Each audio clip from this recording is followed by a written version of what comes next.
তো আজকে আমি যে বিষয়টা নিয়ে কথা বলবো, তো আমরা তো প্রত্যেকেই ড্রয়িং করি বা চেষ্টা করি ড্রয়িংটা যেন ভালো করার। অবশ্যই কেউ খারাপ করার জন্য ড্রয়িং করে না, ভালো করার জন্যই ড্রয়িং করে। ড্রয়িংয়ে ভুলগুলো আসলে কোথায় হয়? ভুলগুলোকে যদি আমি চিহ্নিত করতে পারি, আমার কাছে কিন্তু ঠিক করার রাস্তাটা ক্লিয়ার হবে। ভুলটাকে যদি চিহ্নিত করতে পারি, ঠিক হওয়ার রাস্তাটা ক্লিয়ার হবে। সেক্ষেত্রে ভুলটা আমাদের কিসের জন্য হয়? বেসিক যে ভুলগুলো আমাদের কেন হয়, বা আমরা ছবি যেটা চাইছি সেটা হচ্ছে না, কিন্তু যেটা চাইছি না সেটা হয়ে যাচ্ছে। সেটা কেউ ইমাজিন করে ছবি আঁকুক, বা কেউ কোনো রেফারেন্স দেখে আঁকুক, বা কোনো লাইভ স্টাডি হোক, সবই কিন্তু আমাদের ভিজুয়াল আর্ট। এটা মাথায় রাখতে হবে, এটা হচ্ছে ভিজুয়াল আর্ট। এক্ষেত্রে দেখাটা যত ভালো হবে, আঁকাটা কিন্তু ততটাই ভালো হবে। তো টেকনিক্যালি দেখাটাই আমাদের প্রথমে ঠিক হতে হবে। তারপর কি না, টেকনিক্যালি টেকনিক্যালির মধ্যে কী কী থাকছে না, পেন্সিল চালানো। পেন্সিল যে চালানো হয়, এই যে ব্যাপারটা, এই পেন্সিল চালানোর ব্যাপারটা কিন্তু খুব সিরিয়াস হতে হবে। আমি পেন্সিল যেমন তেমনভাবে ধরবো, যেমন তেমনভাবে ইউজ করব, তাহলে কিন্তু হবে না, একটা সঠিক গুণমানগত ছবি হবে না। যেটা চাইছি না সেই ধরনের ছবিই হবে। আমি মনে মনে চাইছি ছবিটা অনেক সুন্দর হোক, কিন্তু হচ্ছে না। তো টেকনিক্যালি ফল্টের মধ্যে পেন্সিল ধরাটা এক নম্বরে বুঝতে হবে। তো আজকের এই ভিডিওটা অ্যাকচুয়ালি যারা খুব ছোট রয়েছো, তোমরা হয়তো অতটা গেস করতে পারবে না, কিন্তু যারা বড়রা প্র্যাকটিসের মধ্যে রয়েছো, প্র্যাকটিস আর্টের মধ্যে রয়েছো, তারা কথাগুলো নিশ্চয়ই অনুভব করতে পারবে, বা সাথে গার্ডিয়ানরা যদি কথাগুলো নিতে পারেন বা সেইভাবে চেষ্টা করেন, নিশ্চয়ই কথাগুলো আপনাদের 15 বছর হলে কথাটা কাজে লাগবে। তো প্রত্যেক স্টুডেন্টকেই আগে টেকনিক্যালি স্ট্রং হতে হবে। একজন আর্টিস্ট হতে গেলে আর্টের সায়েন্সটা বুঝতে হবে। সায়েন্স ছাড়া আর্ট যেমন আনকমপ্লিট, তেমনি সায়েন্সও কিন্তু আর্ট ছাড়া আনকমপ্লিট। সব কিছুর মধ্যে ভাবনা থাকে। আমরা যা কিছু আবিষ্কার করি না কেন, সেটা কিন্তু আমাদের চিন্তা ভাবনা থেকে আসে। আবার যা কিছু আবিষ্কার করি না কেন, সেটাকে বাস্তবে রূপ দিতে গেলে তার একটা চিত্র লাগে, সেখানেই সায়েন্সটা লাগে, সেখানে ম্যাথ লাগে, সেখানে টেকনিক্যাল মানেই সায়েন্সের দিকে আসছে। তো এটা কিন্তু আমাদেরকে বুঝতে হবে। তার স্ট্রাকচার বলুন, তার গঠন বলুন, সমস্ত কিছু কিন্তু একটা টেকনিক্যালি নিয়মে চলে। নিয়মের বাইরে আমরা যেতে পারি না। হ্যাঁ, একটাই জিনিস আমরা নিয়মের বাইরে গিয়ে করতে পারি, সেটা হলো ভাবনা। ভাবনার কোনো শেষ থাকে না। প্রত্যেকটা মানুষের ভাবনা চিন্তা আলাদা, তাই প্রত্যেকটা মানুষের আবিষ্কার করার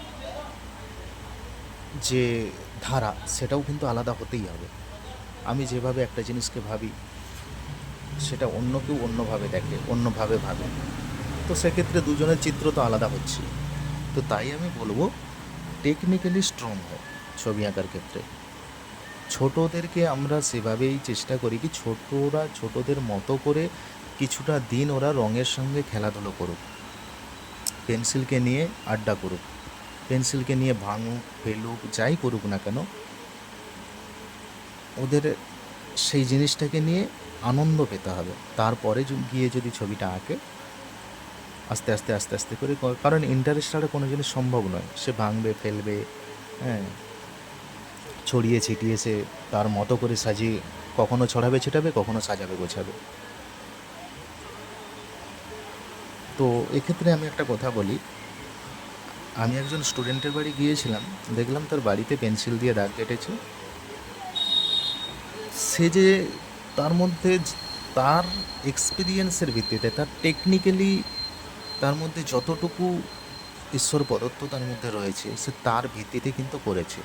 আমি তাকে সামান্য দিন ক্লাস করাচ্ছি, তো সেক্ষেত্রে টেকনিক্যালের ব্যাপার তো তার মধ্যে আসছে না, তাকে জাস্ট ভালো লাগানোগুলো আমি ধরাচ্ছি, তার মধ্যে জাস্ট একটা ভালো লাগা তৈরি করাচ্ছি। অতএব প্রত্যেকটা মানুষের কিন্তু একটা একটা আবিষ্কারের ধরন থাকে, সে ছোট হোক বা বড় হোক। ছোটরা ছোটদের মতো চিন্তাভাবনা করে বানায়, বড়রা বড়দের মতো চিন্তাভাবনা করে আবিষ্কার করে। তো মূল কথা, আবিষ্কার করাটাই সব থেকে প্রয়োজনীয় একটা বিষয়বস্তু। তো এখন আমি কিছু জিনিস দেখাতে চলেছি তোমাদেরকে, যেটা হচ্ছে এটা একদম ছোটদের জন্য নয়। ভিডিওটা বারবার বলছি, এই ভিডিওটা একদম ছোটদের জন্য নয়, যারা একটু অ্যাডভান্স লেভেলে এগোচ্ছ তাদের জন্য। পেন্সিলটা তোমাদেরকে ধরা বদলাতে হবে। তোমরা পেন্সিলটা যেভাবে ইউজ করছো এতদিন, সেটা যদি জেনে করো তো তাহলে ঠিক আছে, যদি না জেনে করো ঠিক নেই। দেখো, পেন্সিল ধরাটাকে আমরা অনেকভাবে ইউজ করতে পারি।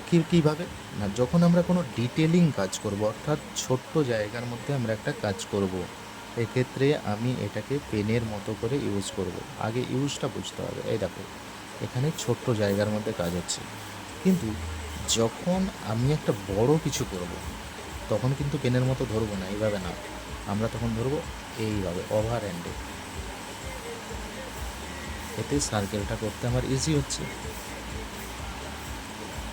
আবার শেডিংয়ের ক্ষেত্রেও যখন আমরা বড় জায়গা শেডিং করব, পেন্সিলটাকে এইভাবে যদি আমরা ইউজ করতে পারি, আমার কাজটা করতে অনেক কম সময়ে ভালো হবে। কিন্তু যদি আমি এইভাবে করি, এতে কিন্তু একটা রেখা চলে আসবে, অর্থাৎ কর্নারটা আমি এখানে ইউজ করছি। আমি পেন্সিলটাকে এর বেশি অ্যাঙ্গেলে নিতে পারছি না। তাহলে যদি আমাকে পেন্সিলটাকে ফেলে যদি রঙটা ব্যবহার করতে হয়, তাহলে আমি তুলির মতো চওড়া করে ইউজ করতে পারছি।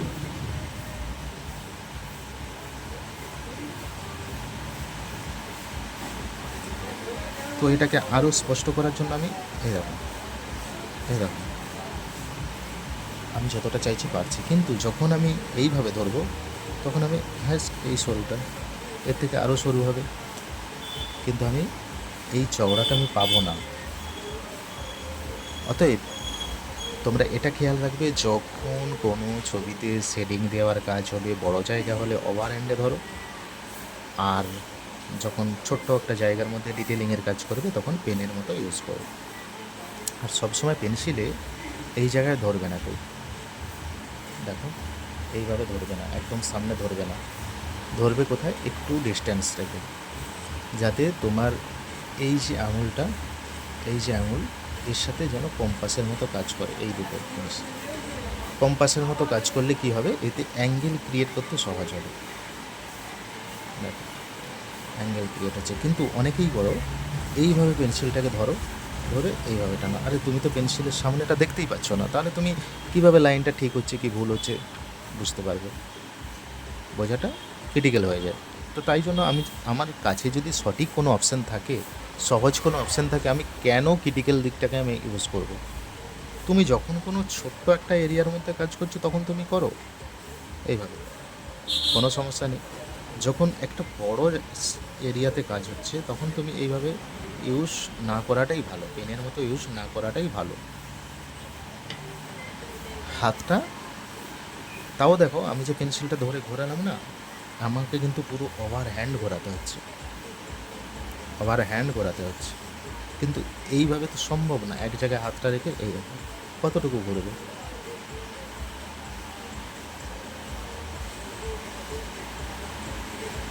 এরপরে আরেকটা জিনিস ভুল হয় কি,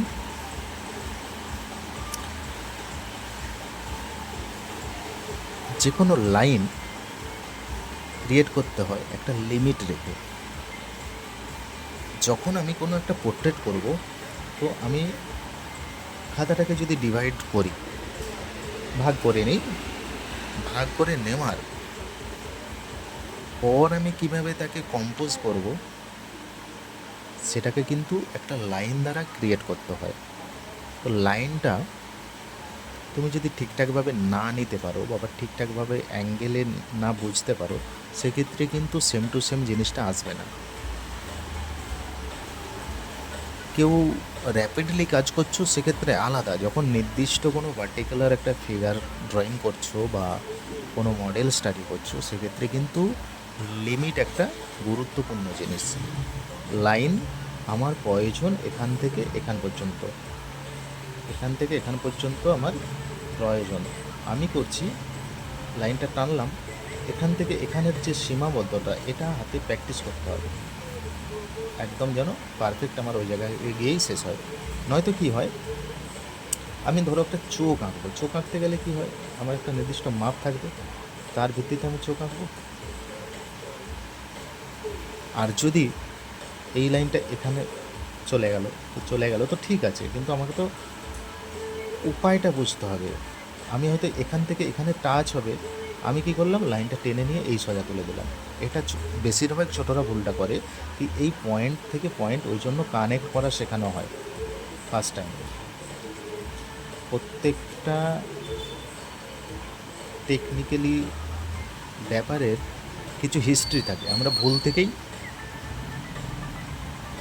থেকেই কিছু শিখি, আর সেই শেখাটাই তোমাদের সাথে শেয়ার করি।